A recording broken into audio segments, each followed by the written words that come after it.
She lied to his face, told him there were no rooms, smiled at the next guest, handed over the key cards in 60 seconds flat. He watched the whole thing, said nothing, sat down, because he already knew something she didn't, something that was going to change everything the moment he was ready to use it.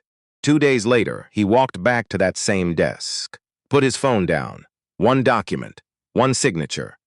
His name, on every square foot of the building she thought she controlled. The color left her face.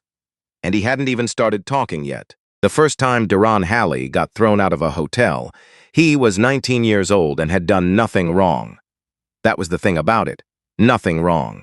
He'd walked into the lobby of the Meridian Grand in Atlanta on a January night, not to check in, not to cause trouble, just to get out of the rain. The kind of rain that comes sideways and finds every gap in your jacket. He'd been working a double shift at the garage, 2 blocks over, and the bus wasn't coming for another 40 minutes, and the rain had no intention of stopping for anything. So he walked in, marble floors, warm air. A chandelier the size of a small planet turning slowly over the lobby like it had all the time in the world. He stood near the entrance, not touching anything, just waiting, just breathing. The security guard was on him in under 30 seconds. "Sir, you need to be a guest to be in here." Duran looked around. There were people sitting in lobby chairs who weren't checking in either. A woman reading a magazine. 2 men in suits talking near the fountain. A kid eating something on a bench by the window. He said, "I'm just waiting out the rain." The guard said, "Sir, I'm going to have to ask you to leave." Not angry, not loud, just certain. The kind of certain that doesn't need a reason because it's never had to have one. Duran left, stood back out in the rain, waited 40 minutes for the bus, got home soaking wet, and sat in the kitchen with his shoes off, just looking at the wall. He didn't cry. He wasn't that kind of 19. He made a note of it, instead, in that place in his chest where he kept the things that were going to matter later. One day he thought, "I'm going to own a place like that." Not to rub it in anyone's face. Not to prove something to the security guard who'd probably forgotten him before the door even closed. Just because he wanted to know what it felt like to be the one who decided who belonged. That was 25 years ago. He still thought about it sometimes. Not obsessively. Not with bitterness. Just the way you think about the moments that set the direction of a thing. The pivot points. The nights that turned out to be more than just a wet bus ride home. The car smelled like coffee Simone had spilled somewhere around the Texas border and refused to fully acknowledge. Duran had pointed it out once, somewhere outside El Paso. She'd said, "It's fine, Dad," and that was the end of that conversation. 6 hours from Houston to Scottsdale. The kind of drive that stops requiring active thought after the first 2 hours. When the desert opens up and the sky goes so wide and blue, it starts looking theoretical. They'd left at 5 in the morning to beat the heat, and now it was almost noon, and the landscape had shifted from flat scrubland to something more dramatic, red rock and saguaro, and mountains beginning to show up on the horizon like they'd been there all along, just waiting for you to get close enough to notice. Simone had her feet on the dashboard. He'd asked her not to do that 47 times over the course of her 22 years. She did it anyway. Not out of defiance, just out of the comfortable certainty that some requests from parents are more like suggestions. She had a book open in her lap. Something thick with small margins and no photograph. She was finishing her final year at Arizona State, psychology, behavioral psychology specifically, the study of why people do what they do when they think nobody's watching. She'd chosen the field herself at 18 and had never wavered, which he's respected even when the subject matter made for uncomfortable dinner conversation. The book was open, but she wasn't reading. She was watching the desert go by. She said, without turning her head, "You're doing that thing." He said, "What thing?" "The quiet thing where you're actually thinking very loud." He didn't answer, which was answer enough. She went back to not reading her book. He went back to driving and thinking, which in his case looked identical from the outside. What he was thinking about was the promise. He'd made it 11 months ago, her birthday. He'd had every intention of bringing her to Crestline Peaks for a long weekend. Just the two of them, the way they'd taken road trips as every summer when she was small, and stopped at diners, where she always ordered the same thing regardless of what state they were in. Grilled cheese and chocolate milk every single time, as if she were conducting a nationwide quality study. Then the renovation had run long. 4 months became 7. 3 contractors had to be replaced, permit issues in March and again in May. By the time everything settled, 11 months had passed, and Simone was 6 weeks from graduation, and the trip had become one of those things they referenced but never scheduled until she emailed him. Not texted, emailed. Subject line: "That trip you owe me." Body: "I found a window. 2nd week of April. I've already cleared my schedule. Have a good night." That was the whole email. He'd laughed for the first time in about 3 months and booked it the same evening, 5 nights. Suite on the 4th floor. Crestline Peaks Resort, Scottsdale, Arizona. His resort. 7 months of his attention and $8 million and a renovation that he'd overseen from Houston through a combination of weekly calls and a very patient project manager named Stewart, who had earned every dollar of his fee. He'd never told the staff he was coming. That was intentional. Had always been the plan. He wanted to see the property the way his guests saw it, without the performance that happens when management knows the owner is in the building. He'd learned that lesson early in his career. The version of a business that exists when nobody important is watching is the real version. Everything else is a show. The Crestline Peaks Resort appeared around a bend in the road like something that had simply always been there. Low and wide, warm-toned stucco and wood and glass, the kind of design that asks the landscape to be the focal point instead of the building. Mountains behind it, desert in front, and visible from the road, just barely, the edge of the outdoor pool that the renovation had attended to nearly double its original size. He'd approved that pool expansion in an email at 11 on a Tuesday night while eating leftover rice. He still hadn't seen it. Simone looked up from her book as they pulled into the lot, looked at the building, looked at him. "Nice," she said. "Simple as that?" "Yeah," he said. They got out. 1 duffel each. Neither of them were people who overpacked. Simone slung her bag over one shoulder and walked toward the entrance like she'd been there before. He followed, taking in the exterior details as he went. The landscaping had used native plants the way he'd requested. The exterior lighting fixtures were the ones he'd chosen over the cheaper alternative in week 3 of the project.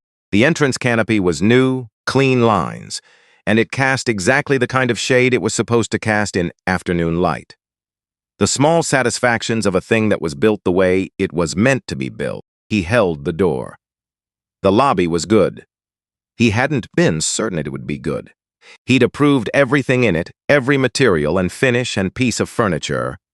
But there is a gap between approving a thing and standing inside the finished version of it that no number of photographs closes completely. He'd walked into renovations he'd approved that disappointed him. Not often. But enough to know the feeling was possible. This wasn't that.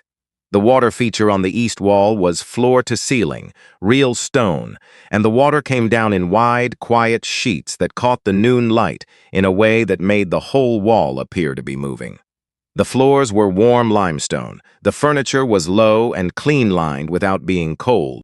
The lighting did what good lobby lighting is supposed to do, which is make the space feel inhabited rather than institutional. And the smell. Cedar and something he couldn't name. Precisely. Clean and faintly mineral, which the HVAC team had built in at his request, and which he had frankly not expected to work as well as it did. It felt like a place where a person could sit down and let something go. Duran stood just inside the entrance for a moment.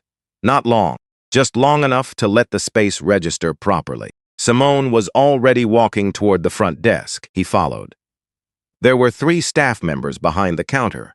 2 of them were at a monitor on the far left, talking quietly, whatever it was requiring both of them to lean slightly toward each other and smile. The third was a woman at the center station, mid-30s, dark hair pulled back tight, name badge that said Brenda in clean capital letters. She had the posture of someone who'd been on her feet since early morning and was managing it through the practiced compression of someone who'd done this a long time. She looked up as they approached. Looked at Deron. One look. A second. Maybe a second and a half. Head to toe. Not dramatic. Not theatrical. Just the particular evaluation that happens so fast it barely registers as a choice. Something settled in her expression. Not a frown. Not a smile. A decision, she said. Good afternoon, she said. Her voice was professionally pleasant. The words and the tone were correct. Can I help you? Deron said, checking in. Name's Deron Halley. Once should be under Halley Property Group. She turned to her computer, started typing. He watched her hand, the pace of it. The way her eyes tracked the screen, or appeared to track it. The way eyes do when they're reading versus when they're performing the action of reading. After about 12 seconds, she looked up. I'm not finding anything under that name, sir. Try just Halley, he said. Sometimes the booking comes through the holding company, and sometimes the name field reads differently. She typed again, same pace, same quality of attention. I'm still not seeing a reservation. To his left, Simone had gone very still. He didn't look at her. He could feel it. Is there a manager available? He asked. The assistant GM is tied up right now. I can leave a note for her to reach out tomorrow morning. That would be great, he said. In the meantime, can you try the search one more time? Full name, Deron Halley, Halley Property Group, 5 nights, suite, 4th floor. Something moved behind her eyes. Quick, gone before it fully arrived. She typed. This time there was a pause in the middle of it. Brief, the kind of pause that happens when something appears on a screen that you weren't expecting. On Brenda's left, about 4 feet back, stood another staff member. Young man, early 30s, name badge that said Joel. He was at his own monitor, appearing to work. But Deron caught the movement of his eyes, the way they went to Brenda's screen, the way they stopped, the way they moved away. I'm sorry, sir, Brenda said. We are fully booked this week. There may have been an error with the original booking. It does happen. I'd suggest calling the number on your confirmation email to get it sorted out. I booked directly, Deron said. No third party, even so. Systems can have errors, she said it pleasantly, fenitly. The tone of a person indicating that the conversation has reached its conclusion. Simone said, very quietly, just that, just a sound, but the kind that contains a full sentence. Deron put one hand on the counter. Flat, open, not a threat, just grounding. Okay, he said, thank you. And he stepped back. They took seats near the water feature. 2 chairs, low, angled slightly toward the stone wall where the water came down. Simone sat, put her bag down, looked at the water, said it's exactly like the pictures, but he looked at her. She was still watching the waterfall. Head up slightly. Expression neutral. The renovation, she said. You sent me photos in November when the water feature went in. I told you the stone looked good. He hadn't told her he owned it. He'd described it as a project he was involved with, which was accurate in the way that a lot of technically accurate things are also incomplete. He'd shown her the photos because she'd asked what he was working on, and the water feature was the part he was most uncertain about, and her eye was good. She looked at him then. I figured it out, she said. About 3 months ago. The holding company is in your name. It came up in the Arizona Business Registry when I was doing research for my thesis. You looked up the Arizona Business Registry. I was looking for regional case studies. She said it like this was obvious, like anyone doing research on hospitality discrimination in the Southwest would naturally end up in the Arizona Business Registry, which, in fairness, was probably true. He looked at the water. She looked at the water. So, she said, what are we doing? He said, we're sitting. And then she reached into her bag, pulled out her book, opened it to a page she hadn't been reading in the car. Okay, she said, but I want room service tonight. He almost said something about not being in the room yet. He didn't. What happened next took less than 2 minutes. A couple came through the entrance. Late 40s, both of them. Pressed clothes, rolling luggage that had never encountered anything more demanding than a hotel carpet, the easy posture of people who expect their presence to be welcome wherever they show up. They walked to Brenda's station. Duran watched. He couldn't hear the exchange from where he was sitting, but he could see it. He could see what Brenda's face did when she looked up at them. Something that had been flat became present. Her shoulders dropped a fraction, the physical release of someone who has been holding a performance and can now let it go because they're talking to the person they actually wanted to walk through the door.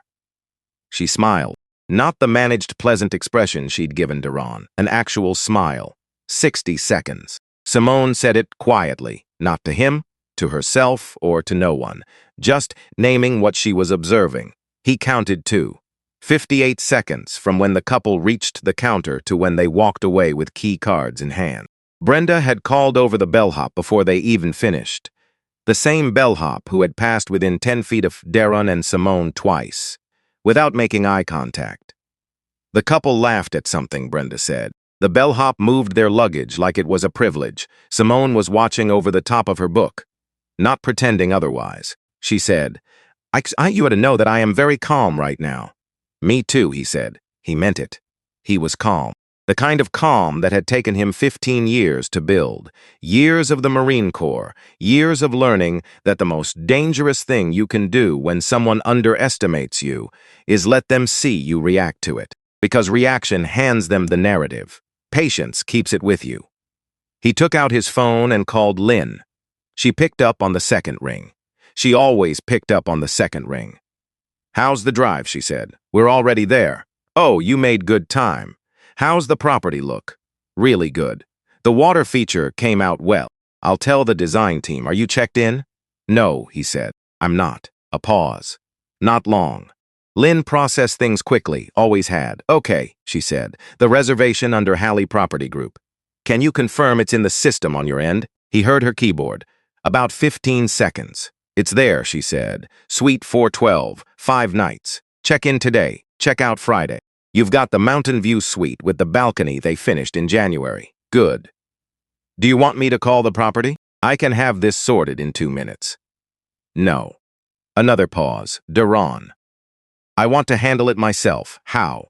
He looked across the lobby. The couple was gone.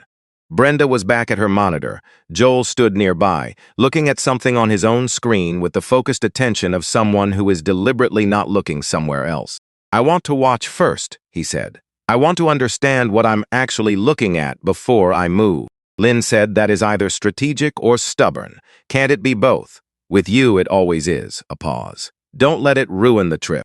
He looked at Simone, who had set the book face down on her knee and was watching the lobby with the quiet, focused attention of someone who has spent 2 years learning to observe behavior and can't turn it off even when she wants to.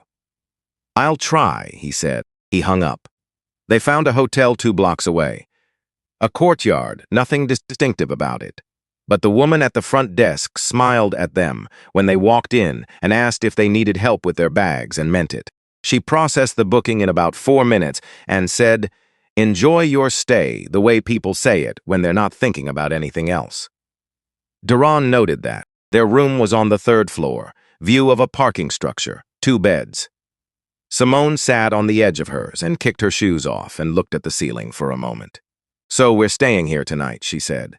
Yes, while your hotel is 2 blocks away. Yes, and tomorrow. Tomorrow I go back. She turned onto her side, propped her head on her hand. What are you actually looking for? Like, what's the specific question you're trying to answer?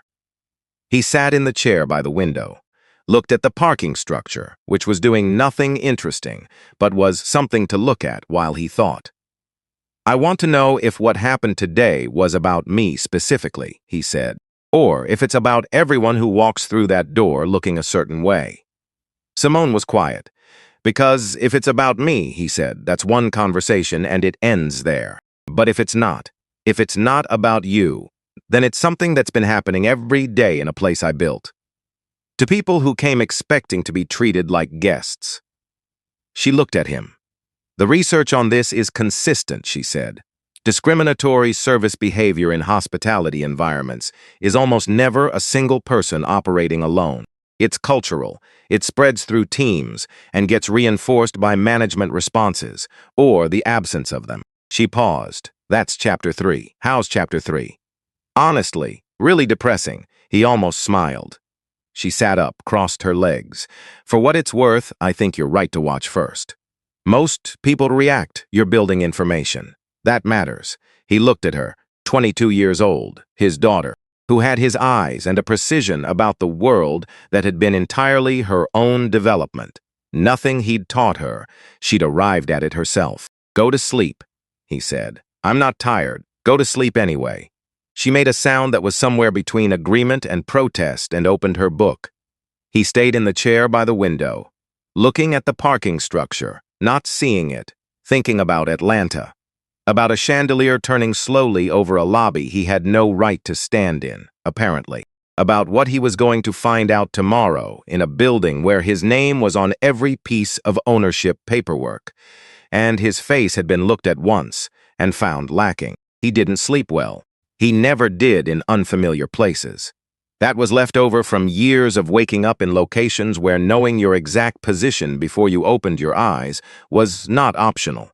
He was up before 6, made the in-room coffee, which was thin and apologetic, and stood at the window while the parking structure got its color back in the early light. Simone was up at 7:15. She came out of the bathroom with her hair up and her book already in hand, which meant she'd been reading before she got out of bed, which was a habit she'd had since she was 11. She looked at the in-room coffee, made a face. I'm finding an actual coffee place this morning. I know a place 2 blocks from the hotel, he said. Good cappuccino. She looked at him. How do you know that? I walked past it last night. She processed that. You walked at night. Couldn't sleep. She looked like she wanted to say something about that. She didn't. She went back to the bathroom. At 7:50 they left. He wore the same thing he'd worn the day before. Navy t-shirt, cargo pants, the running shoes that had logged enough miles that the soles had started to develop a character that newer shoes don't have. Simone noticed. She'd started to say something, and then didn't, going back to her room and returning in jeans and a plain gray sweatshirt instead of the nicer top she'd been holding, and he understood what that meant without either of them having to make it into a conversation. They stopped at the coffee place he'd found the night before. Small, independent, the kind of place that takes the thing seriously. Simone ordered a cappuccino and held it with both hands and looked significantly more at peace with the morning than she had 66 seconds earlier.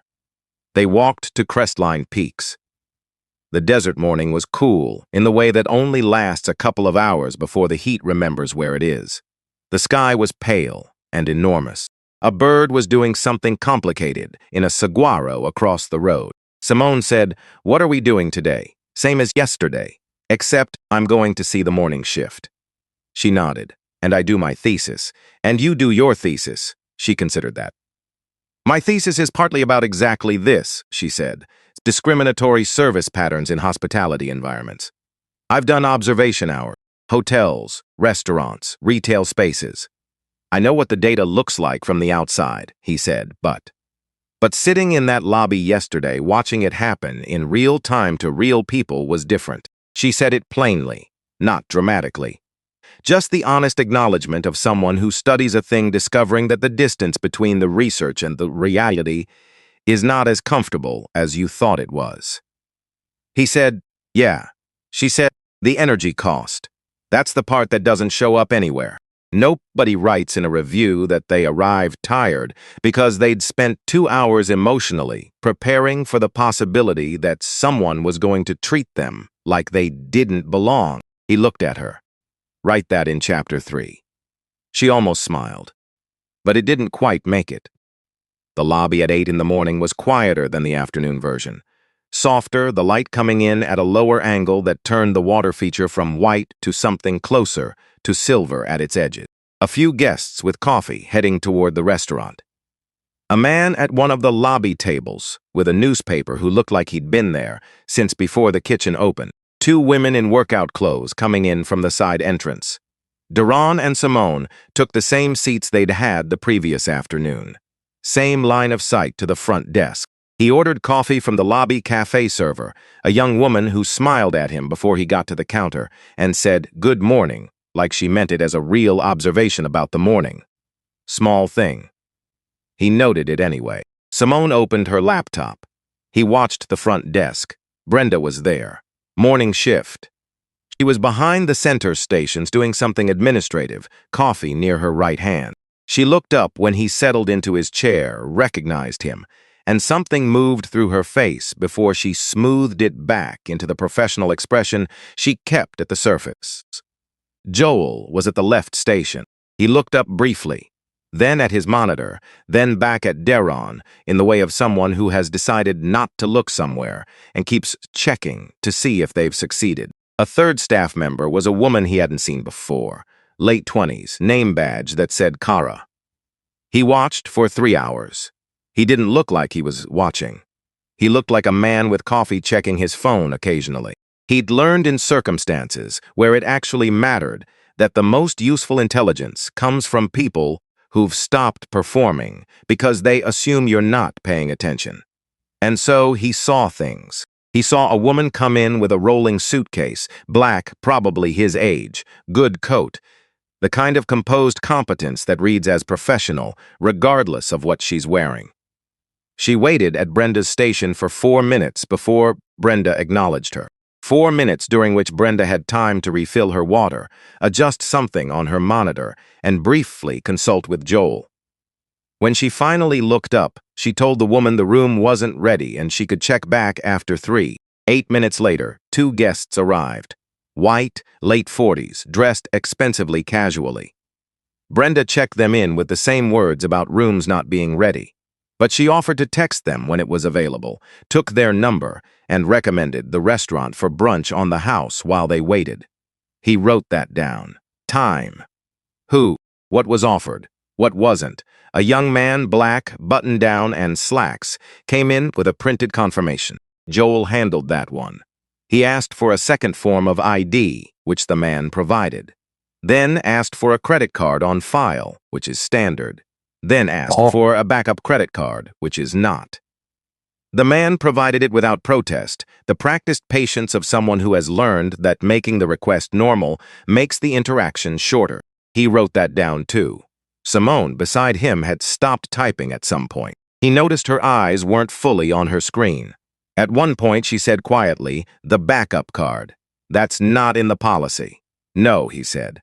She went back to looking at her screen. By 11, he had 6 separate observations across 3 staff members and multiple guests, variable in their specifics, each one individually explainable. A busy morning, a system glitch, a policy misunderstanding. But written down in sequence, with times and names, they stopped looking like accidents somewhere around the 4th entry. A pattern doesn't announce itself. That was something he'd understood for a long time. It just keeps happening until someone writes it down. He put his phone in his pocket, looked up. A man was approaching the front desk, black, probably 40, dark suit, the particular posture of someone who has spent enough time in professional environments that it becomes the default setting of their body. He had a printed reservation in his hand. He gave it to Brenda. She looked at it. Typed. Her face did something small. The man said something. She shook her head. He said something else, still measured, still even, with the particular evenness of someone who knows from experience that measured, and even is the only register available to them in this kind of moment. He pulled out his phone, started to dial. Daron stood up. He walked across the lobby the way he crossed every room, like he already knew where he was going. He came up to the desk just to the left of the man in the suit, who glanced at him briefly and went back to his phone. Brenda looked at Daron. The recognition was immediate and not entirely comfortable. "Sir," she said, "I'll be right with you." "Take your time," he said. "I just have one question when you're ready." She turned back to the man, said something else. The man said something back. She typed again slowly, the kind of typing that is less about what's on the screen and more about the performance of trying. Daron said, calmly, to the space between them, "Try running it under the company name, the full legal name." Sometimes when a corporate booking comes through the system, it strips the individual field and keeps only the company header. He said it to no one specifically, to the air. Brenda stopped typing. She looked at him. He looked back, patient, even. not aggressive, not performing patience either, which is its own kind of aggression. Just actually patient, the way you are when you've already decided how this ends. She typed something, different this time. Her hands moved differently, less deliberate, more actual. She paused, then said with a very controlled voice, "I'm seeing it now, under the corporate account." The man lowered his phone, looked at the screen, then at Duran. "You're all set," Duran said to him, and walked back to his seat. Simone looked up from her laptop. She didn't say anything immediately, let a few seconds pass. Then she said, "You could have just told them who you are." "I know. That would have fixed it immediately. For him. For right now." She looked at the desk. At Brenda, who was handing over key cards to the man in the suit with the careful focus of someone who is aware they are being observed. "For everyone after him," Simone said. "That's what you mean. If nothing changes here," he said, "it happens again, tomorrow. Different person, same desk." She sat with that, looked at the lobby, at the water feature, at the guests moving through the space, checking in, checking out, the ordinary traffic of a place people come to rest. "What are you waiting for?" she said. "I need to talk to someone inside first." "Gail Reeves," she said. He looked at her. She shrugged. "I looked up the management structure when I figured out you owned the property. The assistant general manager has been here 4 years. Either she's part of the problem, or she knows exactly what the problem is and hasn't been able to do anything about it." She paused. "Those are the only 2 options." He looked at her for a moment. "You should finish your thesis faster," he said. She said, "You should have hired me 2 years ago." He picked up his coffee. It had gone cold. He drank it anyway. The lobby moved around them. Guests came and went. The water feature did what it was built to do, which was make the room feel alive. He was still watching. At a few minutes before 4, a woman came through the entrance, black, early 40s, natural hair, linen blazer over dark jeans. She moved with the particular efficiency of someone who has 3 things on her agenda and has already mentally begun the first one. She set her bag by the desk and gave her name to Kara. Kara typed, looked at the screen, said something. The woman's posture changed. Fractional. The drop that happens when you receive information you were half expecting and had been hoping to be wrong about. She said something. Sarah said something back. The woman produced her phone, showing a confirmation email, the universal proof of "I did do this correctly." Kara looked at it, typed slowly, said something else. The woman waited. She said something that Duran from across the lobby could read in the line of her jaw as, "I understand what you're telling me, and it is not acceptable." Kara called Joel over. Joel looked at the screen. Said something to Kara, said something to the woman. Duran was already standing. He walked to the desk, came up beside the woman without crowding her. He looked at the general area of the monitor rather than at Brenda or Joel or Kara directly. "Is it a personal reservation or a business account?" he said, to the woman, not to the staff. She looked at him, surprised but not thrown. "Personal." "Full name on the booking," he said. She told him. He looked at Joel. "Run the name with a date range." Sometimes when a personal card processes through a third-party aggregator, the reservation date logs differently than the transaction date. Joel stared at him for a moment, blinked, then did it. 2-3 seconds. "It's here," Joel said. His voice was quiet. He didn't look at Duran when he said it. The woman exhaled, controlled. But Duran was close enough to hear it. He took 1 step back. She looked at him. Her expression was composed in the ways of someone who has had a lot of practice at composed. But her eyes said something else. The thing eyes say when someone has helped you in a way you weren't expecting from someone you weren't expecting it from. "Thank you," she said. "Enjoy your stay," he said. And he walked back to his seat. "That's the second time today, I know. How many more before you?" "Tonight," he said. "I told you already." She picked up her coffee. It was cold, too. She drank it without comment. He sat down. He was done counting, done noting. He had what he needed. He looked at the lobby one more time, at the water feature on the east wall that had come out exactly right, at the limestone floors he'd chosen over ceramic, at the space he'd built to be worth walking into. He thought about what Gail Reeves was either going to tell him or not tell him tonight. He thought about which answer would be harder to sit with. Then he picked up his phone and called Lynn and said, "I need Gail Reeves' direct line. Tonight if possible." Lynn said, "Do you want me to warm her up first?" he said. "Cold," she said, noted. "Call me after." He put the phone in his pocket, looked at Simone, who was finally actually reading her thesis research, her pen moving in the margin, her coffee forgotten tonight. He said, again, not to her specifically, to himself, to the lobby, to the next version of what this place was going to be. Tonight the watching was over.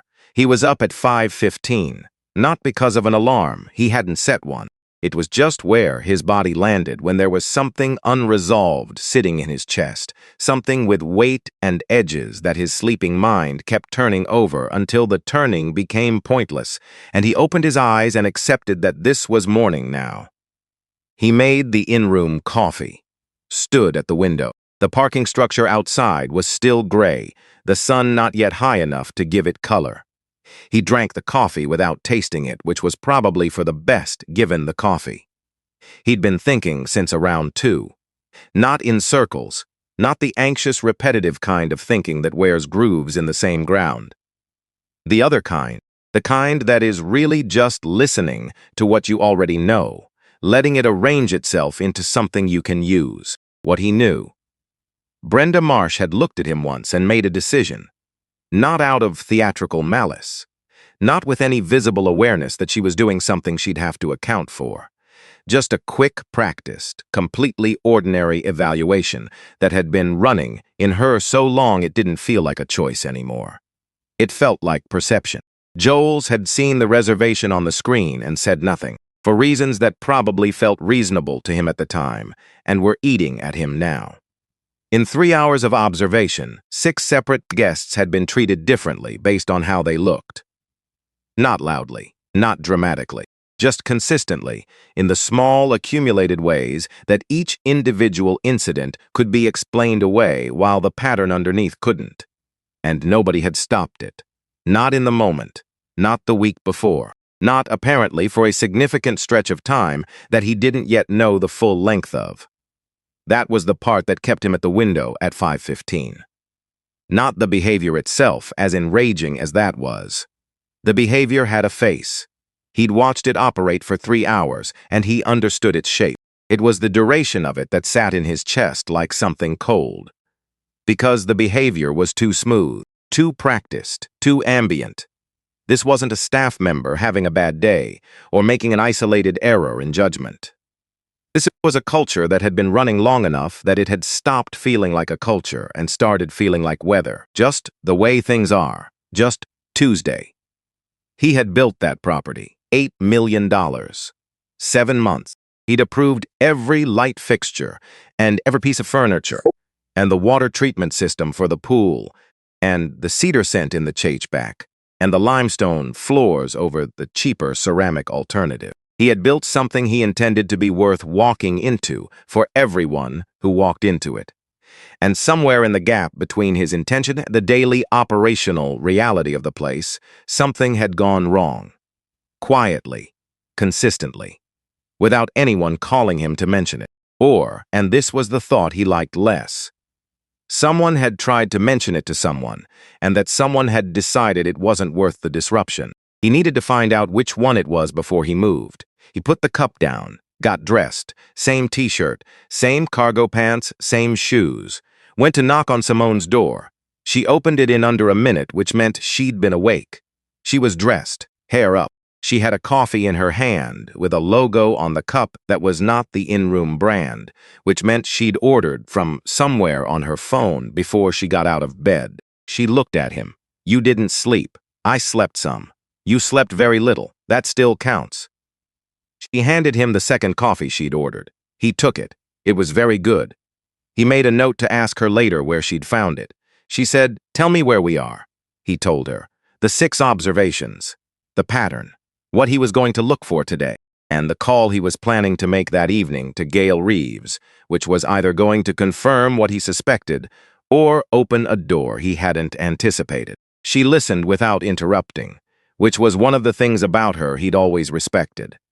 She was 22, and she had opinions about everything, and she was not shy about them, but she understood the difference between the time for opinions and the time for listening. When he finished, she said, "And if Gail is part of it, then that's what I find out." She nodded, picked up her bag. Her laptop was already in it. Her book was tucked under her arm. She looked at him and said, "Let's go." They stopped at the coffee place 2 blocks from the hotel, the one he'd found on his walk the night before.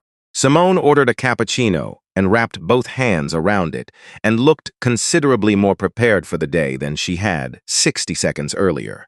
He ordered a black coffee, and they walked the rest of the way to Crestline Peaks in the early morning cool.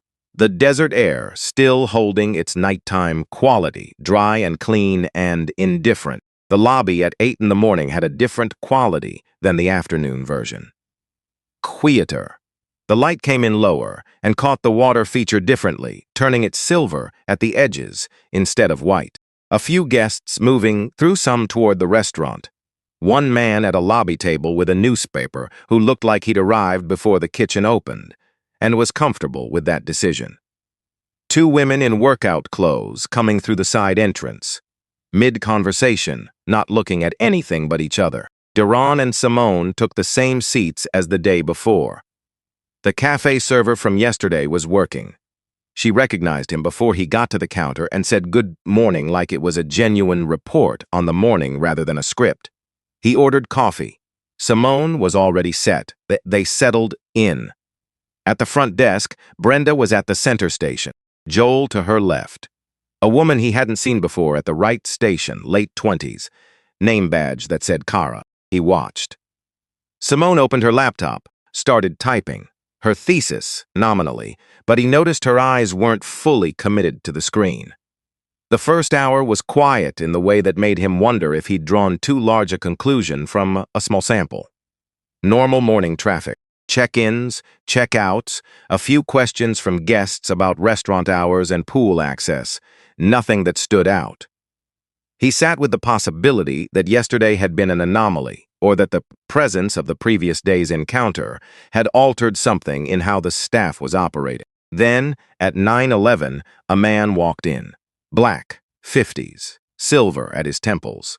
He moved with the kind of practiced economy that comes from decades of being in professional spaces where you've learned to calibrate your presence carefully, not too small, not too assertive, exactly the right amount of space. His luggage was understated. His shoes were excellent. He walked to Joel's station with a quiet confidence that had nothing to perform about it. Joel looked up.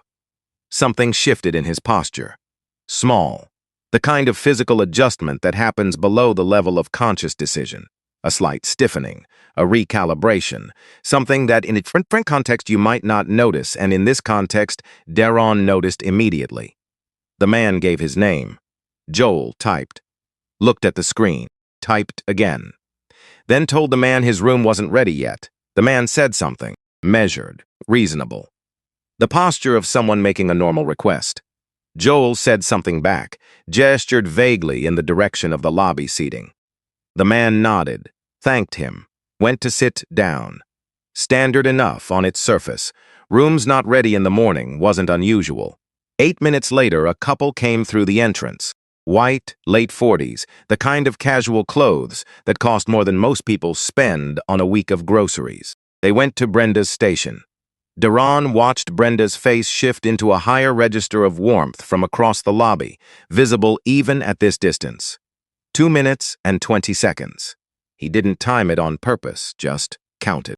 Before they left the desk, Brenda reached into a drawer and produced a small card. A complimentary breakfast voucher. Darren recognized the format because he'd approved the design, and slid it across with the key cards. Something she said made them both laugh. They went to the elevator. Duran looked back at the man with the silver temples, still sitting, no voucher. No one from the desk had walked over to update him. He wrote it down. Simone said quietly, without looking up from her screen, breakfast voucher. Yeah, he said. She typed something. He suspected it wasn't her thesis. It happened 4 more times in the next 2 hours. Not identical, which was the thing that made it real, rather than coincidental. If it were identical every time, it would be a policy, and policies are easy to point at. But it was variable. The gap between what was offered and what wasn't. The length of time before a guest was acknowledged. The small additions. The upgrade mention. The "we can have someone assist with your bags." The "let me put your number in so I can text you personally." That appeared for some guests and not others, with a consistency that stopped being explainable by individual discretion around the third instance. By 11, Simone had stopped typing entirely. Her laptop was open, but she was looking at the lobby. Her notebook was on her knee, and she was writing in it with the focused speed of someone transcribing something they don't want to lose.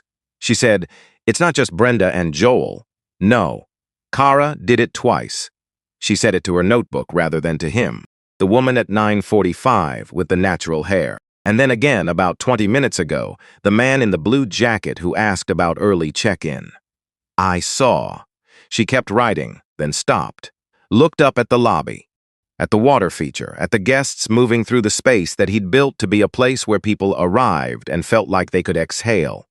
She said, "Dad." He said, "What?" She said, "I study this. I've spent 2 years reading research on it, running observation hours, writing about it in a language that keeps it at a certain professional distance." She paused. "This is different. Yeah, the man with the silver temples is still sitting over there." She didn't point, just said it. "He's been there 40 minutes. Nobody has gone over to update him. He paid for a room he can't get into yet, and he's sitting in a lobby chair being gracious about it." She stopped. That energy. What it costs to be gracious about something that should not require graciousness. That's what I couldn't put in, Chapter 3. He looked at her. "Put it in now," he said. She looked down at her notebook. Started writing again. He looked back at the desk. He had what he needed from the observation. He wasn't going to learn more by watching. What he needed now was the inside account, the context that turns pattern into evidence, and for that he needed either Joel or Gail Reeves or both. He didn't go to Joel. He'd learned a long time ago that you don't chase the thing already moving toward you. You hold your position and let it arrive. Some things need to come to you on their own timeline, or they don't come honestly. He waited. At 12:40, Simone said she was getting actual food and went to find the hotel restaurant, leaving him with her laptop to watch, so nobody took the table. He sat alone and drank the last of his cold coffee and continued to look like a man with nothing particular on his mind. At 1:07, Joel appeared from the side hallway, not from the desk. He'd taken a break. Changed his line of sight from Brenda's direct view. He stopped a few feet from Duran's table, with his hands at his sides, and the specific posture of someone who has made a decision they're not entirely sure about yet. Duran said, "Sit down." Joel sat. He looked like he'd been carrying something uncomfortable since the day before, and had not found a way to put it down. A pause, not an awkward one, the kind of silence that is giving someone room. Then Joel said, "I saw it. Yesterday when you came in, your name on the screen. Halley Property Group, Suite 412, 5 nights." He said it to the table, like he was reading it back from memory because he'd been looking at it in his head since yesterday afternoon.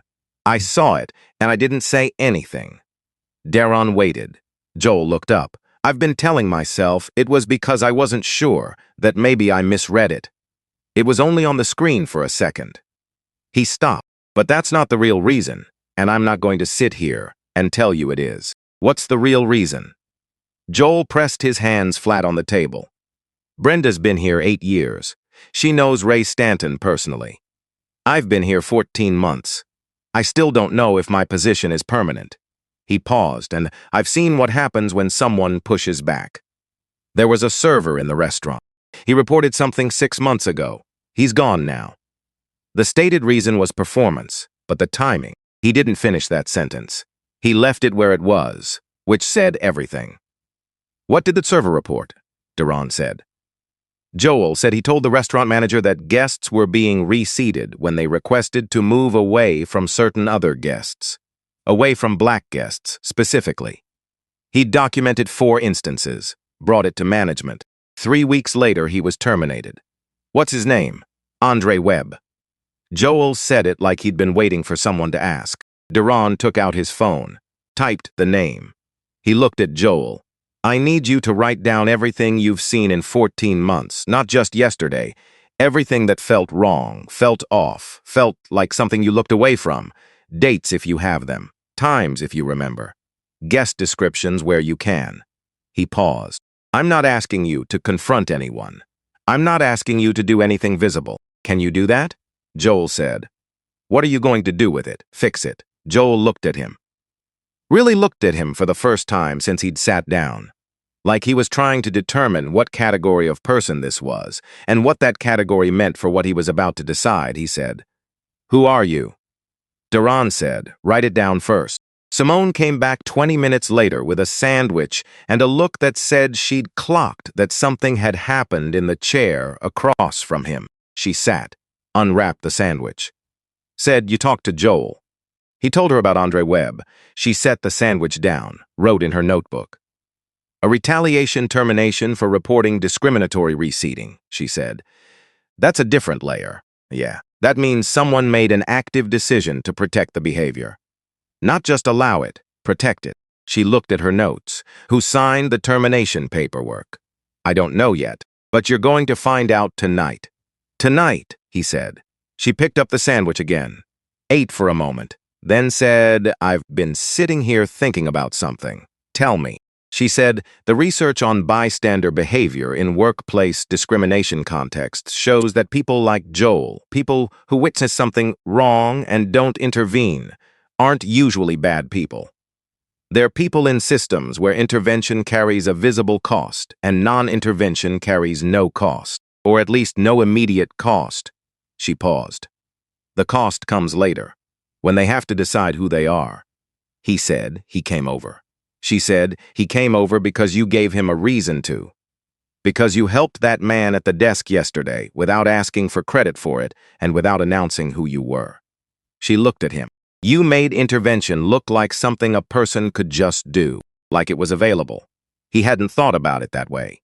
She said, that matters. That's actually the piece that's hardest to teach. She picked up her pen. That's going in the conclusion. They stayed in the lobby through the afternoon. Not because there was more to observe, he had enough, but because leaving felt premature, like stepping away from something before it had fully resolved. At 2:50, a woman came in. Black, early 40s, natural hair, linen blazer, the efficient, purposeful walk of someone with places to be. She set her bag at Kara's station and gave her name. Kara looked at the screen, said something. The woman's posture changed by a fraction, just enough. Duran was already tracking it. He watched the exchange. The confirmation email on the phone, Kara typing slowly. Kara calling Joel, Joel looking at the screen, saying something that didn't fix it. He stood up. He walked to the desk. He came up beside the woman and said, without addressing any staff member directly, is it under a personal reservation or a business account? The woman looked at him. Personal. Full name on the booking, she told him. He said, to the approximate space of the monitor, run it with a date range. Sometimes when a reservation is made through a traveler account, the date field registers the point's transaction date rather than the check-in date. It shows up offset by a few days. Joel looked at the screen. Blinked. Did something with the keyboard. Quietly, not meeting Duran's eyes. The woman exhaled once. Controlled. Duran heard it. He stepped back. She looked at him. Her expression was composed the way surfaces are composed when there's something underneath them. Her eyes were different from her expression. Thank you, she said. Enjoy your stay. He went back to his seat. Simone said, that's the third time. He said, I know. She said, third person today who needed you specifically to make a routine transaction work. I know, she said. I'm not criticizing. I know why you're doing it this way. I understand the strategy. She looked at the lobby. I'm just naming what it costs to be the third person. He didn't answer that, because she was right, and the right response to someone being right about something like that is to let it sit. They left at 4:30. Simone found a restaurant 2 streets over for dinner. Booths, real food, no connection to Crestline Peaks. They ordered. She got the grilled cheese, which she had been clearly wanting since the moment she'd seen it on the menu. He got whatever, the special was, because he'd always ordered the special in diners, on the basis that whatever the kitchen was proud of on a given day was probably what you should eat. She said, "Can I tell you what I've been sitting with today?" He said, "Tell me."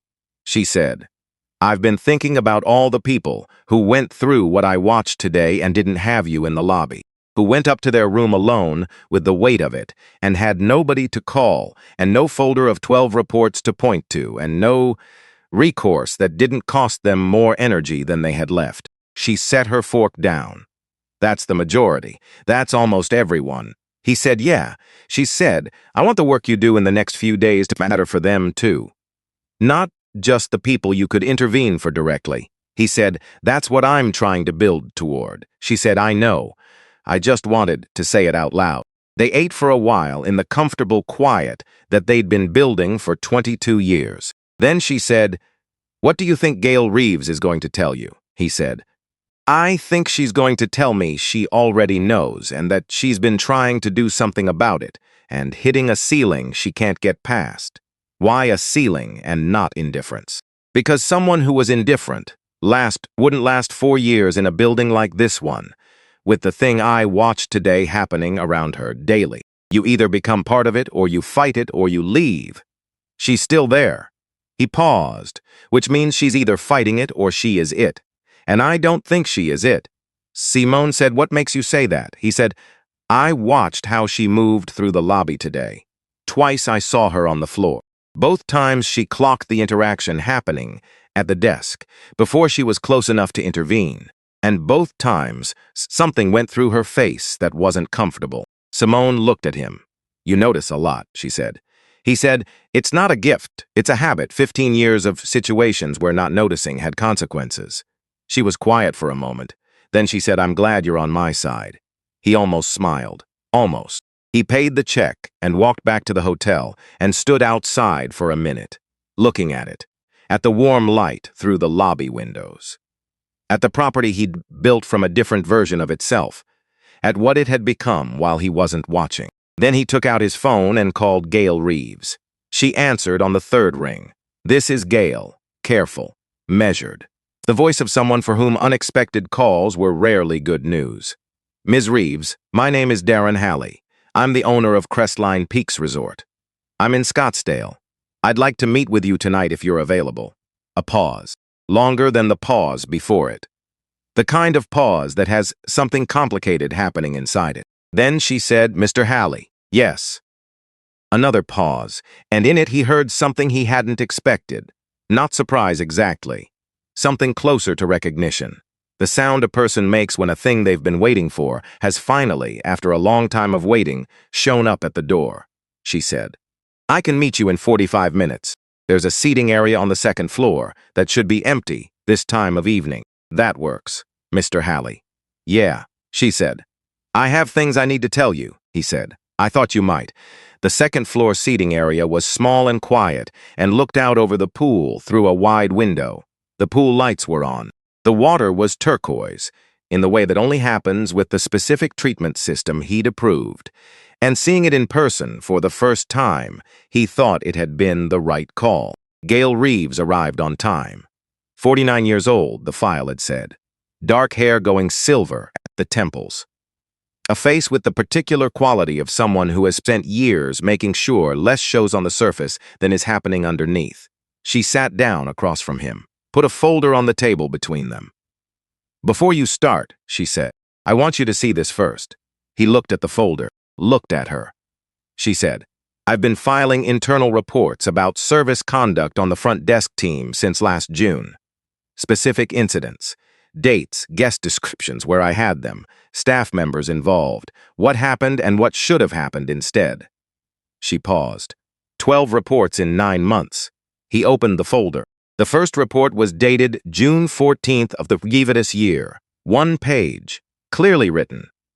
Professional, specific, the kind of document that takes genuine effort to produce once, and considerably more effort to produce 11 more times when nothing is changing as a result. He read the first 3, looked up.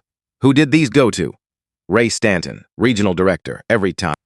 And the first two he called me, told me he'd address it internally. She paused. He used the words discreetly both times, which I found interesting. Because it suggested the concern wasn't the behavior itself. It was the visibility of the behavior, he said, after the first two calls, email replies. One line each. Being handled, noted, and addressed. We'll discuss at the regional meeting. She looked at her hands. There were 4 regional meetings in that period. This was not on this agenda of any of them. He closed the folder, not because he'd finished reading. Because he needed a moment to look at something that wasn't paper, he said. Andre Webb. Her expression shifted, the kind of shift that is both confirmation and grief arriving at the same time. She said, "You know about Andre. Tell me what you know." She said Andre Webb was a server in the restaurant, 3 years in.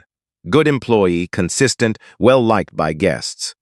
He came to me in October and reported that guests were being reseated in the restaurant when certain other guests requested distance. Away from black guests, specifically. He documented 4 instances himself. Brought them to me with dates and descriptions. I added his account to the file and sent it to Stanton. And Andre was terminated in November, 3 weeks after I filed that report. The stated reason was a pattern of tardiness. She said it with the flatness of someone who has said a thing so many times in their own head, it has lost its ability to shock them, even though it hasn't lost its ability to matter. He had 2 late arrivals in 6 months, both logged. The termination came 2 weeks after the second one. Standard protocol for 2 late arrivals is a written warning. He said, was the termination Stanton's call. The paperwork was signed by the general manager, Greg Hollins. He's been on medical leave for 2 months. I've been in the acting role since then. He looked at the pool lights through the window. Turquoise water. A maintenance worker moving along the far edge checking something. He said you filed 12 reports. Nothing changed. A man lost his job, and you stayed. Yes. Why? She looked at the table, then at him. Because leaving meant someone else was in this chair, and I couldn't know what they'd do with the next 12 reports. She paused. Also because I believed that eventually the person who owned this property would want to know what was happening in it, and that if I was still here when that happened, I could hand them something real instead of a memory, he said. And you thought keeping the file was how you kept that possibility alive? Yes. He looked at her for a long time.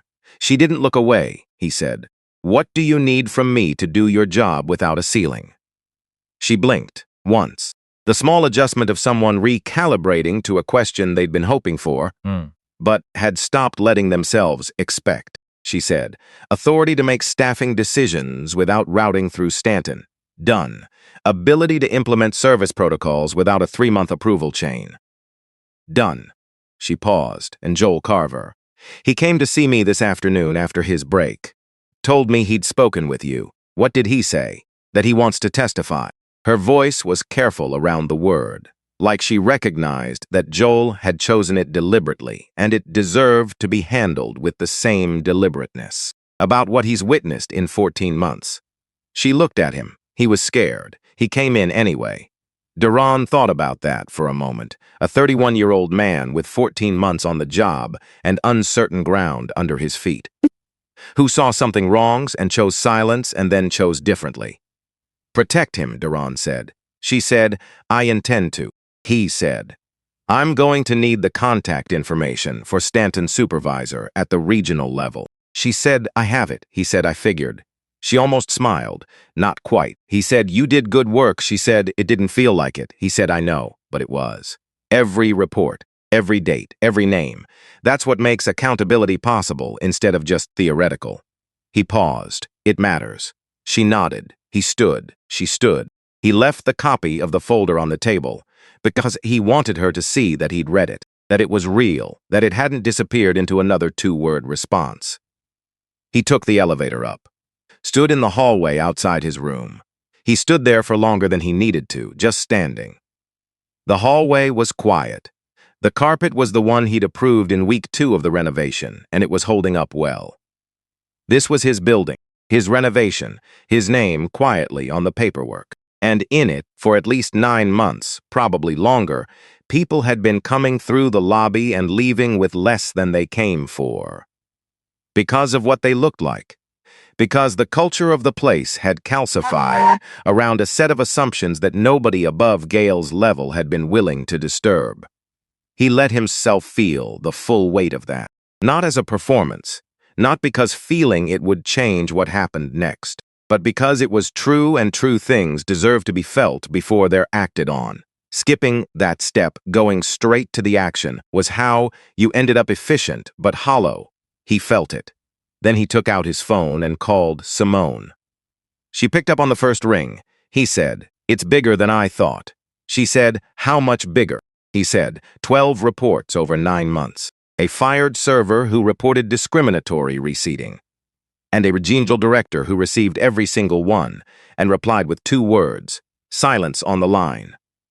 Long enough that he could hear the desert night outside his window in it. She said, "Dad, yeah." She said, "Are you okay?" He thought about that, gave it the honest consideration it deserved. He said, "I will be." She said, "What happens tomorrow?" He said, "Tomorrow I stop watching." She didn't ask what that meant. She already understood, because she was his daughter and she had spent 22 years learning to hear what he meant underneath what he said. He hung up, stood at the window. Below him the pool was lit and empty and turquoise and still. He looked at it for a while. Then he went to the desk, opened his laptop, and started making the calls that needed to be made before morning. He didn't sleep. Not a little. Not if hatches. Just didn't sleep. He sat in the chair by the window from 11 at night until 5:30 in the morning, and he let himself think in the way he'd been keeping himself from thinking for 2 days. Not the tactical kind, not the gathering and the watching and the building of a case piece by piece. That work was done. The picture was complete, and it was worse than he'd originally shaped it to be. And he knew exactly what he was going to do about it. This was a different kind of thinking. The kind with no strategy attached. The kind that just asks, what does this mean? What does it cost? What kind of man are you when you walk out of this room? He thought about the woman in the linen blazer. The fraction of a drop in her posture when Kara told her there was a problem with her booking. Just a fraction. Just enough for someone paying close attention to see. The practiced compression of a person who has been in this exact situation before and has learned that the only register available is calm. The energy it takes to be calm about something that should not require any energy at all. He thought about the man with the silver temples, sitting in a lobby chair for 40 minutes, while the couple who after him got a voucher and a laugh and a personal text number, sitting there being gracious, the cost of that graciousness invisible to everyone except the person paying it. He thought about Andre Webb. 3 years of good work, a file with 4 documented incidents, and the courage to bring it forward. Gone 3 weeks later. The termination paperwork signed and filed, and the reason stated cleanly in the kind of language that leaves no fingerprints. He thought about Gale Reeves. 12 reports, 9 months. 2 words back each time. Staying anyway. Keeping the file anyway, because as she believed someone would eventually come through that door who wanted to know. He thought about Joel, 31 years old, 14 months on the job, seeing the name on the screen and choosing silence, then choosing differently, not because the cost had changed, because he'd watched someone intervene without making it about himself and something in that had shifted what felt possible. He thought about Brenda Marsh, who had looked at him once and made a decision so practiced it didn't feel like a decision anymore. Who had been in that building for 8 years running a behavior that had never been meaningfully interrupted and so had no reason to understand itself as a behavior rather than just the way things were. And then, because he always saved it for last, he thought about himself. He thought about what it meant that this had been running for 9 months. Possibly longer. The 12 reports only went back to June, and Hollins had received earlier ones before that. In a property with his name on the ownership documents. Under a vision he'd articulated clearly. Inside a renovation he'd supervised from 700 miles away with the genuine belief that getting the limestone floors right and the water feature right and the cedar scent in the HVAC right meant he was building something worth walking into. He'd been building the container. He hadn't been watching what was living inside it. That was the thing he'd been keeping at arm's length for 2 days, because he'd needed to keep it at arm's length to function. Now it was 5 in the morning, and there was no more reason to keep his distance from it. He let it land. He sat with it for a long time.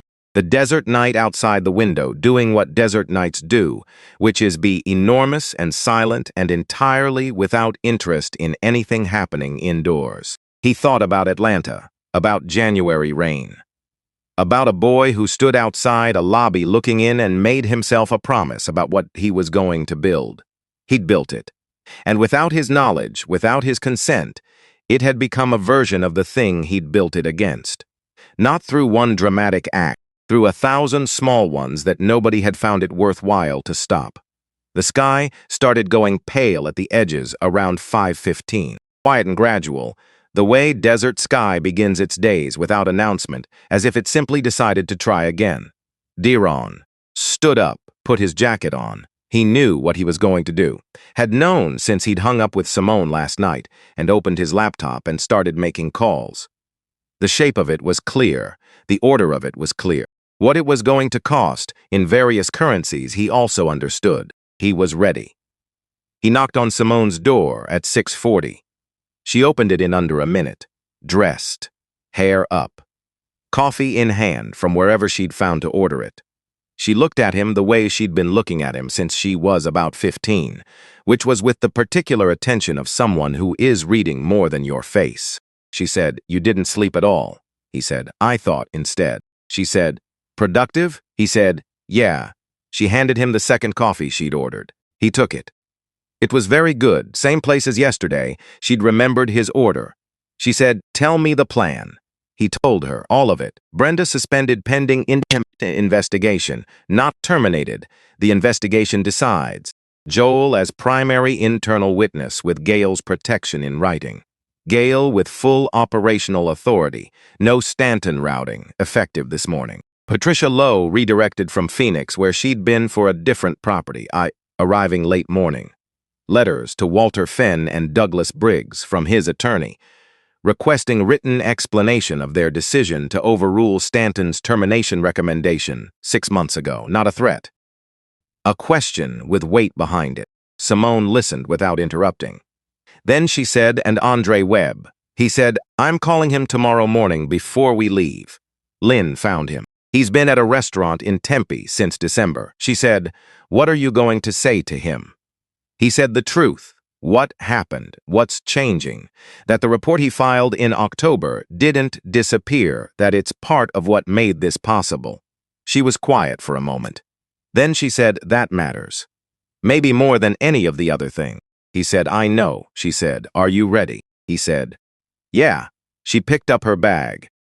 "Let's go then." They stopped at the coffee place. The morning was cool, and the sky was doing its pale, wide thing, and a roadrunner crossed the sidewalk in front of them about a block from the hotel with the absolute confidence of an animal that has never once questioned its right to be wherever it is. Simone watched it go, said, "I want that energy." He said, "You already have it." She looked at him, said nothing, but something around her eyes shifted in the way that meant she'd received the thing and was keeping it. The lobby at 7:20 was quiet. The water features silver in the early light. A couple of guests moving through with coffee, unhurried. The man with the newspaper back at his table like he'd never left. Deron walked straight to the front desk. Brenda was there. Of course she was. Opening shift, 7 a.m. She'd been running this desk for 8 years, and she was always there. She was behind the center station with her coffee and something administrative on her monitor, and she looked up when he approached, and the recognition was immediate. Something moved through her face. He'd watched her face for 2 days, and he knew its registers. This one was complicated, part defensive, part something that was trying to become composed before it had finished being afraid. He looked. Dole was at the left station. He looked up too. His eyes went to Darren and stayed there, not performing the act of looking elsewhere, just present, waiting. A third staff member was there, a man in his 20s Duran hadn't seen before. Duran put his phone on the counter, screen up. On it, the ownership documentation. The Halley Property Group purchase agreement, his signature at the bottom. The date. He didn't raise his voice. He didn't need to. He said, "My name is Duran Halley. I own this property. I've been here since Tuesday evening." He lets that sit for a moment. He said, "I want to be clear about a few things. I'm not here to make a scene. I'm not here to embarrass anyone publicly. What I am here to do is make sure that what has been happening in this lobby for at least 9 months and probably longer is understood by everyone in this building to be over." Joel wasn't looking at his monitor. The third staff member was very still. Duran looked at Brenda. He said, "I watched this lobby for 2 days, 6 separate incidents across 3 staff members. I have them documented. You know what they look like because you were present for most of them, and you know I'm not wrong about what I saw." A silence. Brenda said nothing, but something in her face changed shape. Not disappeared, changed. The defensive layer of it became something more complicated, something that was working out what it was now that the performance underneath it had been removed. He said, "I need you to go with HR this morning. There will be a proper investigation, independent. You'll have the opportunity to speak and be heard through that process. Until it concludes, you're suspended with pay." She said, very quietly, "I've been here 8 years, I know." She said, I didn't think." "I know," he said. Same weight both times, not dismissive, not cold, just true. And he meant it. And she could hear that he meant it, which was the only thing that mattered about how he said it. She stopped. He picked up his phone, looked at Joel. Joel straightened slightly, the posture of someone bracing. Degron said, "You did the right thing. It took a day longer than it should have, but you did it. Gail Reeves is going to talk with you this morning about next steps. You tell her everything. All 14 months. Everything that registered wrong at any level." Joel said, "Okay," one word. But the breath behind it was different from the breath that had been in him when he sat down at Duran's table yesterday. Something had loosened. Duran looked at the lobby generally, said, "Good morning," and walked away from the desk. Simone's was at the table where they'd spent 2 days. Coffee book. The particular expression of someone who has been watching something unfold and is choosing to feel it rather than analyze it, for once. He sat down across from her. She said, "How did it feel?" He said, "Like something that needed to happen." She said, "That's not the same as good." He said, "No, it's not." They sat with that for a moment. The water feature doing its thing with the morning light.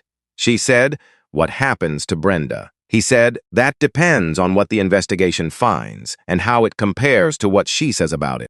If what she's been doing is what she thinks it is, just normal, just how this place has always run, just Tuesday, then the question is whether she's capable of actually seeing it, of doing the work of understanding what she didn't know she was doing." He paused.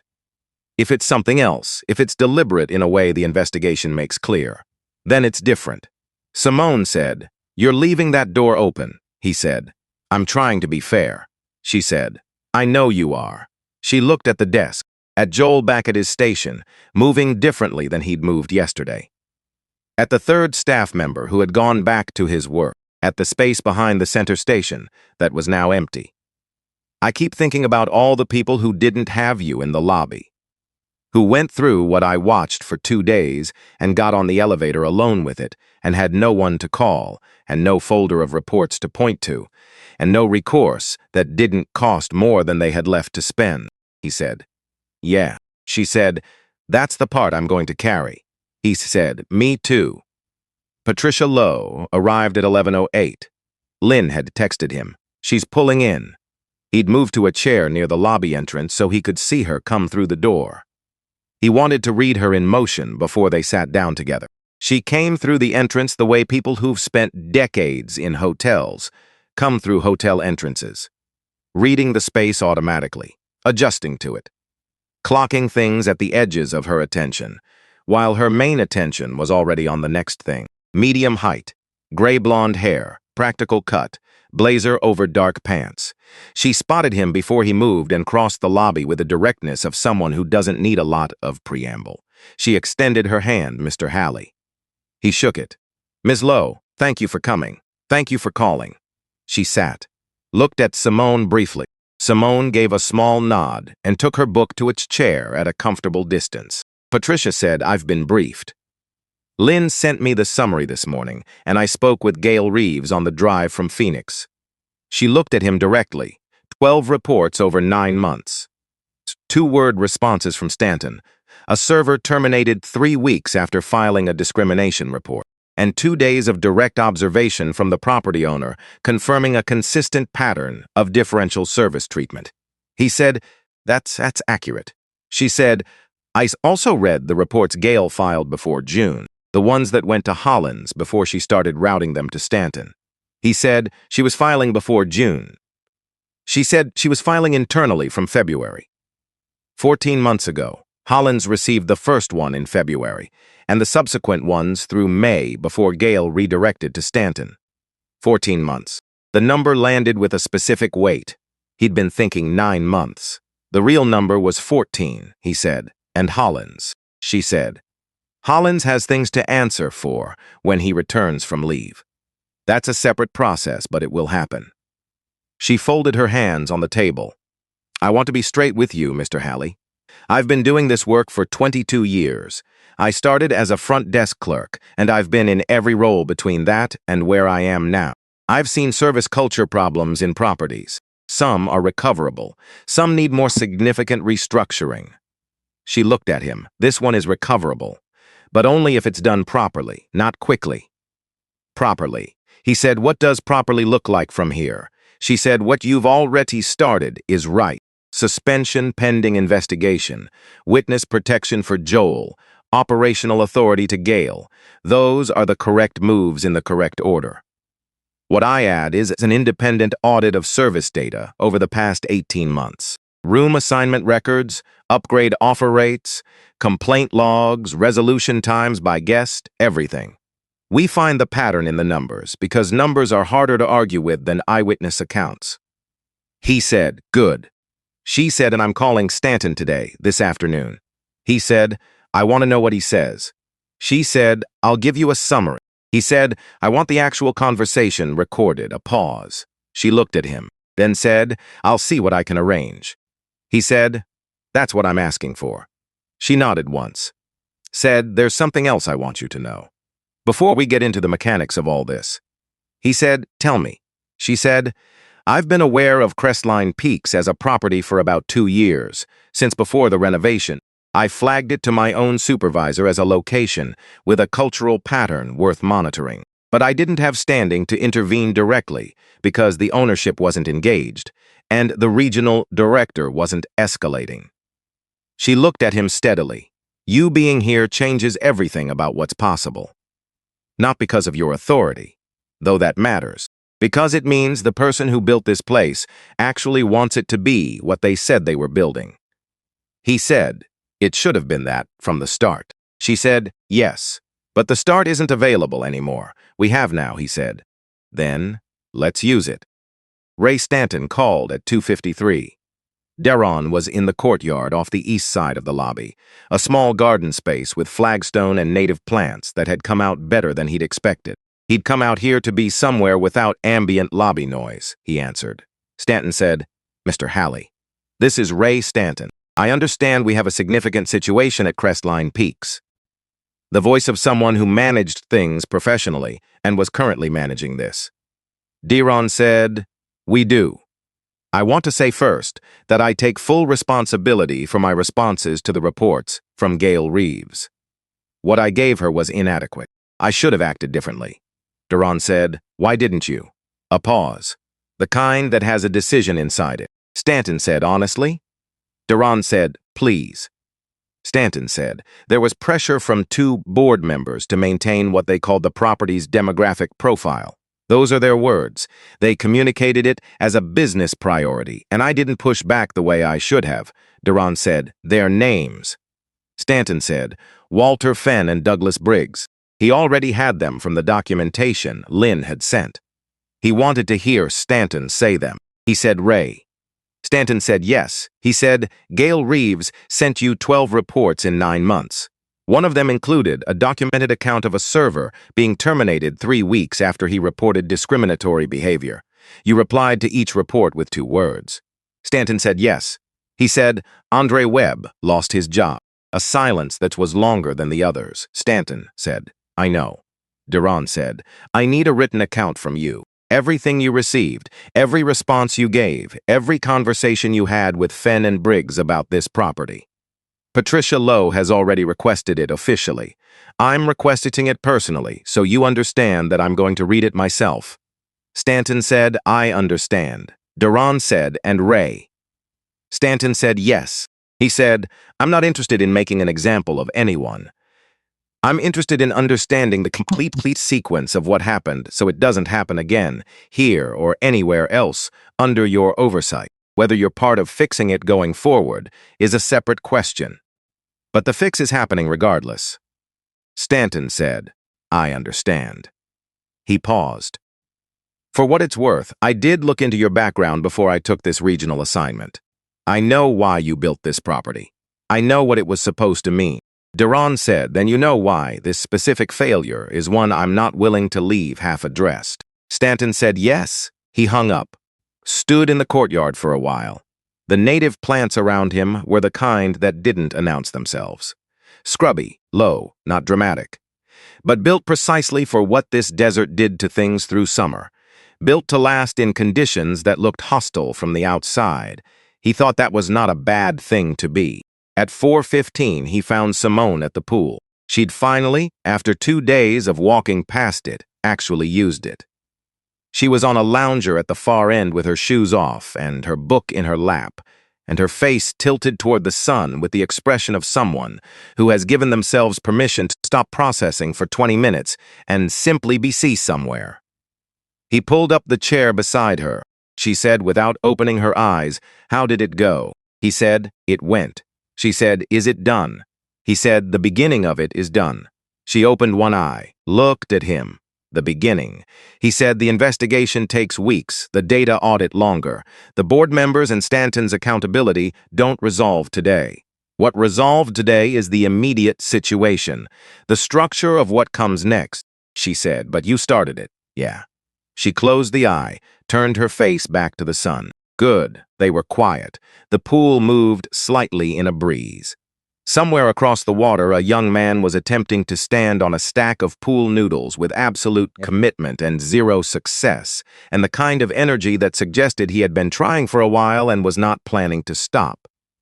Simone watched him topple, said, I've been thinking about Andre Webb. He said, me too. She said, what do you say to someone in that situation? Someone who did everything right and lost his job for it. He said, I don't know yet. I think I say the truth, that it mattered, that it's part of what made this possible, that the thing he reported didn't disappear into a file somewhere and stop existing, she said. And then, he said, and then I listen to what he needs, which I don't get to decide ahead of time. She was quiet for a moment. Then she said, that's the right answer, he said. I won't know until I make the call, she said no. But the instinct is right. She opened her eyes, sat up slightly.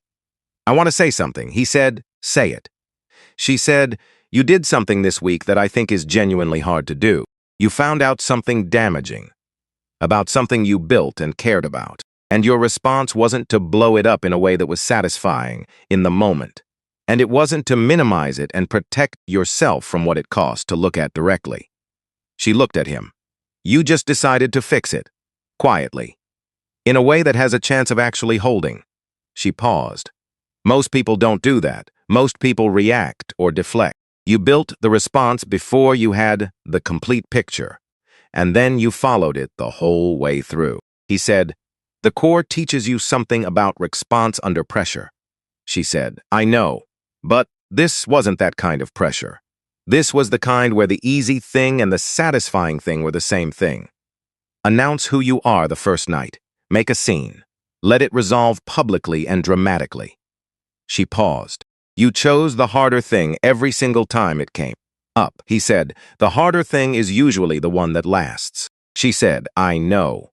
She looked at her book, which she'd stopped actually reading sometime around noon. I'm putting that in the conclusion of my thesis.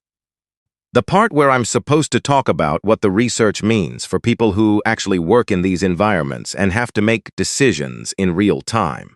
He said, "What does it mean?" She said, "It means the difference between a place that perpetuates harm and a place that corrects it is never just policy. It's not training modules and diversity statements and new protocols, though those matter. It's whether the people with actual authority are willing to sit in the lobby and watch what's really happening, and then do something about it when nobody's filming it and nobody's going to write about it. And the easy path is right there." She paused. Most properties never have that moment, because most owners are never in the lobby in old shoes with nobody knowing who they are. He said, "Don't condense that too much when you write it." She said, "I won't." He said, "When's the defense?" She said, 6 weeks. He said, "You're going to be fine." She said, "I know." She said it simply, without performance, just a fact she'd established and was comfortable with. Then she said, "It's going to be dedicated to you. I decided that this morning." He said, "Simone." She said, "Don't make it weird." He said, "I'm not," she said. "You're about to make it weird." He closed his mouth. She said, "It's going to say to DH, who sat in the lobby," and then a comma, and then the whole thing. He went up to the room at 6, changed, stood on the balcony for a while, watching the mountain do what mountains do in late afternoon, going amber, and then red, and then a color that was neither, the desert light making its own rules about what colors are allowed. He called Lynn. She answered on the second ring. He said, "You already know how today went." She said, "Patricia called me at 4. Stanton's account is coming in tonight. The audit request goes to the data team tomorrow morning." She paused. Walter Fenn's attorney called. He said, "What did he say?" She said that his client would like to discuss the situation directly with you. He said, "Tell him the discussion happens in writing first. Then we'll see." She said, "Done." She paused. "And Duran, Andre Webb, I found him. He's at a restaurant in Tempe, been there since December. His number is in the file I just sent you." He said, "Thank you, Lynn." She said, "That's the easy part." He paused. "Call me after you talk to him tomorrow." He said, "I will," she said. "And Duran?" He said, "Yeah," she said, "for whatever it's worth. What you did this week. The way you did it." She stopped. "It's worth something." He said, "I know." She said, I'm not sure you always know that." He said, "I know it tonight." She said, "Good." He hung up, stood on the balcony. The mountain was mostly dark now, just an outline, just a shape that had been there before the hotel and would be there after everything he'd done this week was long since absorbed into the ordinary operation of the place. He stood there for a long time, not thinking about the mechanics anymore, not about Stanton or Fenn or Briggs or the audit or the investigation or any of the structure he'd spent the day putting into motion. Just standing, just being a man on a balcony of a hotel he built, looking at a mountain that didn't need him to do anything in particular. There was a knock at his door at 7:30. He opened it.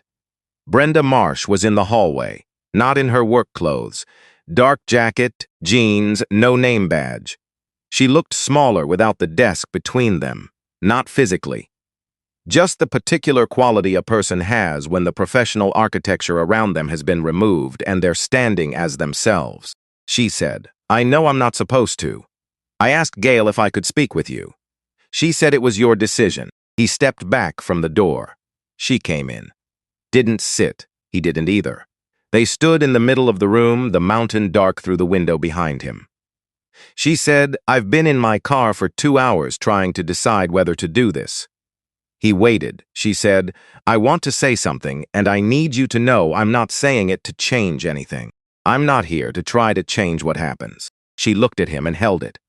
"I didn't think I was doing anything wrong. I need you to understand that, not as an excuse, as a fact I have to live with. Because it might be worse that I didn't know, that I didn't notice." He said, "Why worse?"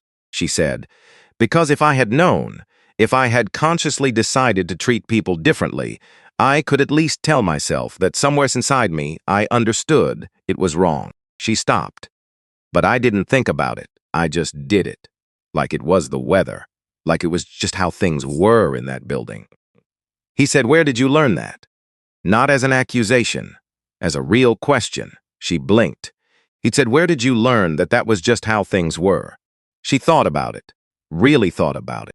He could see her doing it, the genuine effort of tracing something back to its origin, rather than stopping at the surface. She said, "Here, over 8 years, that's what I absorbed. Nobody told me. Nobody said this is how we do things. It was just in the air, and I breathed it." She paused. "And probably before here, too. Probably for longer than I want to think about." He said, "That's what has to change." She said, "I know." He said, "Not just in you. The investigation, the audit, the protocols, the accountability up the chain. All of it is about changing what's in the air, so that the next person who spends 8 years in that building doesn't breathe what you breathed." He paused. "That's what this week was about." She said, "What happens to me?" He said, "I genuinely don't know yet. The investigation decides that, not me. What I can tell you is that what you choose to do in the process matters. Whether you're honest, whether you cooperate, whether you actually try to understand what you're being asked to understand, not as a policy matter, but as a person." She nodded, slowly. Then she said, "I am so sorry. I want you to know I mean it." He looked at her for a moment. He believed her. He could tell when someone meant something, and she meant this. That didn't make what had happened smaller. It didn't give back anything to the woman in the linen blazer, or the man with the silver temples, or Andre Webb, or the dozens of other people who had come through that lobby and left with less than they came for. Sorry doesn't work that way, and he wasn't going to pretend it did. But it was real. And real things deserved to be recognized. He said, "I hear you." She nodded once, went to the door, stopped with her hand on the frame, said, without turning, "I looked you up this afternoon. Read about the property, the holding company, the renovation." She paused. "I read that you're from Atlanta." He said, "Yeah." She said, "I'm from Atlanta, too. Different parts of the same city." She stopped. I wanted you to know. I understand that this wasn't just a hotel to you." She left. He stood in the room for a moment, looking at the door, thinking about Atlanta, about how the same city produces completely different experiences running in parallel, invisible to each other, until a moment like this one when they collide in a hotel hallway, and suddenly the distance between them is the subject. He went back to the balcony. The mountain was fully dark now, just a presence, just a shape that knew what it was. He stood there until Simone knocked at 8:15. She came in with coffee from the good place and a paper bag, set both on the table, opened the bag, and produced 2 croissants that had clearly been purchased near closing time, but were still better than nothing. She sat. He sat across from her. They ate, drank the coffee, the good kind. She said, "Brenda came to see you." He said, "How did you know?" She said, "I passed her in the hall on my way up. She had the look of someone who just did something difficult." He said, "She did." Simone said, "What did she say?" He told her the shape of it, not everything. Enough. Simone was quiet. Then she said, "She didn't know she was doing it." He said, "She says she didn't." Simone said, "Do you believe her?" He said, "I believe she believed she didn't." She turned that over. Said, "Is there a difference?" He said, "I think so. Knowing and not knowing are different moral positions, but they can produce exactly the same harm, which means the work of addressing the harm doesn't change based on which one it is." He picked up his coffee. The difference is in what comes next, whether someone can actually see it once it's been named, whether they're capable of doing the work of understanding something they didn't know they were doing. She said, "And you think she can?" He said, "I don't know. That's her work, not mine to decide." Simone nodded. She looked at her croissant. Looked at him. Said, "I want to say something." He said, "Say it." She said, "You did something this week that required something I'm not sure has a name." She thought about it. "You sat in a lobby for 2 days and watched people be treated badly in a building you own, and you didn't react. You didn't make it about you. You didn't go to the easy resolution." She looked at him, and then when you did move, you moved toward fixing the thing rather than punishing the people.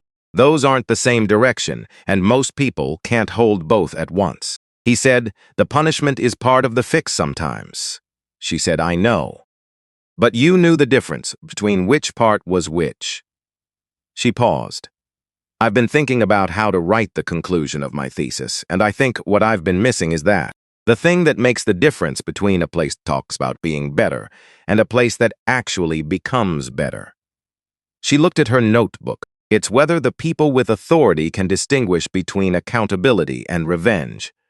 Because they feel similar in the moment, but they point in completely different directions. He looked at her. He said, write that. She said, I'm going to. She picked up the last of her croissant. Said, the dedication stands. Just so you know, I'm not walking it back. He said, I know. She said, you're not going to make it weird this time. He said, I'm working on it. She smiled. The full one, the sudden, complete one that came from her mother, and still occasionally caught him off guard after 22 years. The one that warmed the whole room. He held on to that for a moment. Just his daughter across a table, eating a croissant at 8:30 in the evening in a hotel 2 blocks from the one he'd built. Getting it, understanding it in a way that was her own understanding and always had been and always would be. He said, finish the thesis. She said, 6 weeks. He said, good. They checked out the next morning at 9. Not much ceremony. Durrance settled the bill with Spencer, the interim front desk lead Gale had put forward. Spencer handled the checkout with the ease of someone who'd been watching how things worked for 3 years and had a clear idea of how they should work instead. He said, safe travels, Mr. Halley. Durrance said, thank you, Spencer. He and Simone walked through the lobby, past the water feature, past the limestone floors, and the low, clean furniture, and the light that did what he'd asked it to do. At the entrance, he stopped. Just for a moment. Simone stopped with him. Didn't say anything. Just stood there. He looked at the lobby. At the space he'd made from a different version of itself. At the water coming down the east wall in wide, quiet sheets, the way he'd approved it in a photograph 7 months ago. At the guests moving through, unhurried, some with coffee, some with luggage, the ordinary morning motion of people in a place they've come to rest. He said, the water feature came out well. Simone said, you've said that several times. He said, because it's true. She said, it is. They went outside. The morning was cool and the mountain was doing what it always did, standing there enormous, taking no position on anything. He put the bags in the trunk. Got in. Simone got in beside him. She had her book and her coffee from the good place. One last cup for the road. He started the car. She said, grilled cheese somewhere on the way back. He said, yes. She said, an actual place, not a drive-through. He said, I know what grilled cheese means, she said. I just want to be clear. He pulled out of the lot, onto the road. The desert opening up on both sides, wide and unhurried and entirely itself. Simone looked out the window. After a while, she said quietly, are you satisfied with how it went? He thought about it. The way he'd been think about things all week. Honestly, with enough space for the real answer to arrive. He said, not satisfied. She said, but. He said it went the way it needed to. She turned to look at him. Said, that's enough then. He said, yeah. She turned back to the window. Opened her book. This time she actually read it. He could tell by how she was in it. The quality of her attention settled and directed. He drove. 6 hours home to Houston. Calls to make this afternoon, Andre Webb tomorrow morning. A process that had started and would take months to finish. A building 2 hours behind him that was going to have to become what he'd always intended it to be without him standing in it watching. That was the only way it counted. Not the thing you built while you were watching. The thing that ran right when you weren't there. That was the real version. That was what any of this was actually for. He'd learned that lesson the hard way this week. He wasn't going to forget it. The mountain got smaller in the rearview mirror. Smaller, and then just a shape at the edge of the distance, and then nothing, the road and the desert and the wide, pale sky taking over completely. That was how it was supposed to work. You come in. You do what needs doing. You leave it better than you found it. You don't need it to know your name.